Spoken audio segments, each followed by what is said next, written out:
Salutare, dragi prieteni! În acest material vom vorbi despre detoxifierea alimentelor prin ozonizare. Vom face o demonstrație prin care vom vedea cum putem să curățăm alimentele de substanțele toxice cu ajutorul aparatului de ozon. Nu mai este niciun secret faptul că alimentația modernă a devenit atât de chimizată, atât de procesată, încât este aproape un miracol că organismul uman încă poate să funcționeze în ciuda cantității uriașe de elemente chimice nespecifice consumului alimentar ingerăm de-a lungul vieții. Vorbim despre emulgatori sau celebrele euri, coloranți artificiali, potențiatori de arome, de gust, îndulcitori artificiali, erbicide, pesticide, fungicidele cu care sunt tratate fructele și legumele pe care le mâncăm aproape zilnic, antibioticele, hormonii de creștere, toate acestea au un impact dramatic asupra stării de sănătate.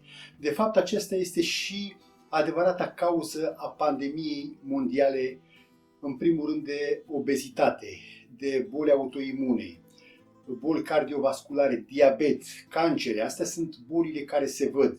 Însă sunt și bolile care nu se văd, cum ar fi stresul, cum ar fi depresia, oboseala cronică, tristețea, tulburările bipolare. Toate aceste lucruri ne afectează într-un mod dramatic, pentru că trebuie să recunoaștem, suntem ceea ce mâncăm. De fapt, noi suntem generația cu cel mai scăzut indice imunitar, pentru că avem la dispoziție și cea mai devalorizată hrană din punct de vedere nutrițional. Aproape că ți se rupe inima când vezi copilași la vârsta pubertății, în special băieței, îi vezi lații șolduri, îi vezi cu gușă. Astea sunt efectele alimentației ultraprocesate încărcate cu hormoni de creștere. Și este adevărat că noi nu putem să schimbăm modul cum se face agricultura, cu toate că ne-am dorit foarte mult să treacă societatea la o agricultură ecologică, organică, așa cum s-a făcut dintotdeauna. Animalele crescute pentru hrană, pentru carne, să fie crescute într-un mod natural, într-un mod organic, cu hrană curată. În felul acesta am putea să beneficiem de o alimentație cu o valoare nutrițională corectă. Însă avem la dispoziție modalități prin care putem să decontaminăm alimentele primare de acești contaminanți chimici. Și eu voi vorbi despre beneficiile ozonizatorului. Este un aparat care emite un oxigen cu 3 molecule, care acest oxigen cu 3 molecule este toxic pentru sănătate dacă îl inhalăm mai mult timp, însă oxigenul cu 3 molecule are o capacitate foarte interesantă de a se lega cu elementele chimice și automat dă o reacție și decontaminează alimentele primare. Și ne referim aici la fructe, legume, carne. Nu vorbim de alimentele procesate. Experimentul pe care îl voi face în continuare l-am făcut de mai bine de 10 ani. La tot felul de conferințe pe unde am fost invitat, am arătat cât de importantă este detoxifierea alimentelor înainte de detoxifierea noastră.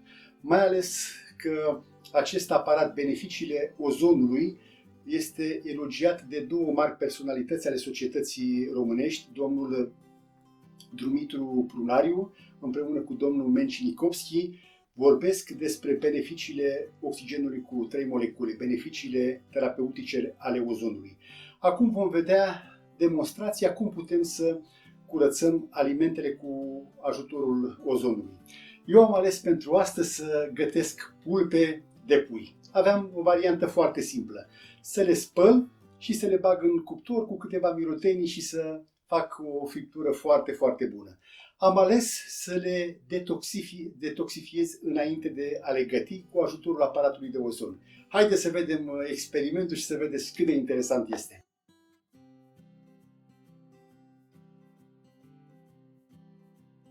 Pe piață sunt multe modele de aparate de ozonizat. Eu folosesc de mai bine de 10 ani aparatul de ozonizat al companiei Green Orb.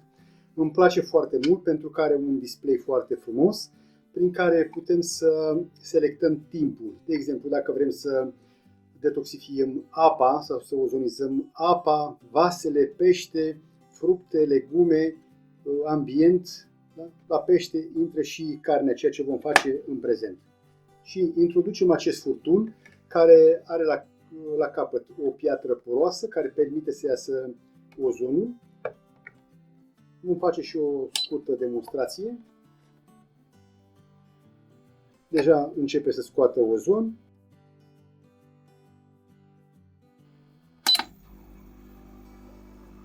Dacă punem pentru apă, aici avem un vas, am ales un recipient transparent, tocmai ca să vedem. Și alegem să detoxifiem carne și vom introduce în apă la detoxifiere aceste pulpe. Deja este un miros puternic de oxigen, parcă ar fi la munte.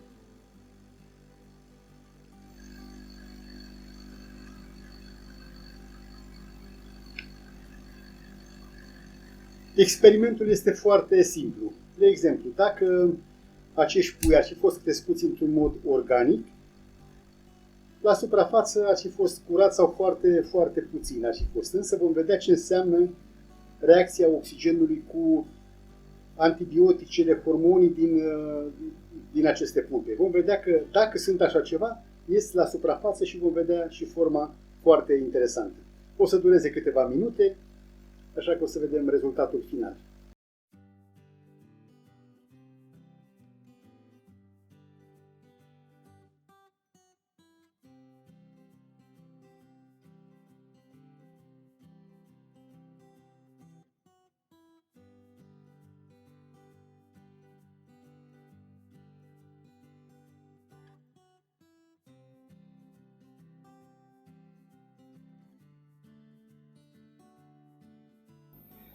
Acum vom închide aparatul de ozon. Observăm toxinele din alimente în reacție cu oxigenul cu 3 molecule. Observăm aici toxinele cum au ieșit la suprafață, ca o pieliță lucioasă, o mâzgă. Și în felul acesta putem să facem detoxifierea alimentelor. Așadar, observăm că avem metode prin care putem să facem detoxifierea alimentelor. Așa cum am procedat cu această carne, se poate face și cu fructele și legumele și salatele și așa mai departe. Este în responsabilitatea noastră să avem grijă ce mâncăm, mai ales de familiile noastre, de copiii noștri, să le dăm o hrană curată, o hrană sănătoasă. Dacă v-a plăcut, dragii mei, nu uitați să dați un like, nu uitați să vă abonați la canalul meu de YouTube. Dacă doriți, puteți să distribuiți aceste informații și prietenilor dumneavoastră, pentru că prin astfel de informații ne putem fi de ajutor unii altora. Eram copil la țară și bunicii mei puneau primăvara cloști, alegeau ouăle să aibă plod. Ca o paranteză, oul cu plod are cea mai mare cantitate de vitamina C. Învățați și căutați ouăle cu plod să mâncați așa ceva. Ieșeau puișorii, îmi plăcea foarte mult să-i văd cum creșteau și abia toamna, după luni de zile, spunea bunica mea că s-au făcut de băgat la oală, adică aproape de 1 kilogram puteau să fie pentru consum. Astăzi, da, procesul este ultra fertilizat în așa fel încât să dea randament foarte mare. Puii sunt crescuți în condiții anormale pentru o ființă vie și noi consumăm o astfel de hrană încărcată cu hormoni. De aceea, prin acest material, am vrut să atrag atenția să fim responsabili pentru consumarea unei hrane sănătoase. Să ne revedem cu bine săptămâna viitoare.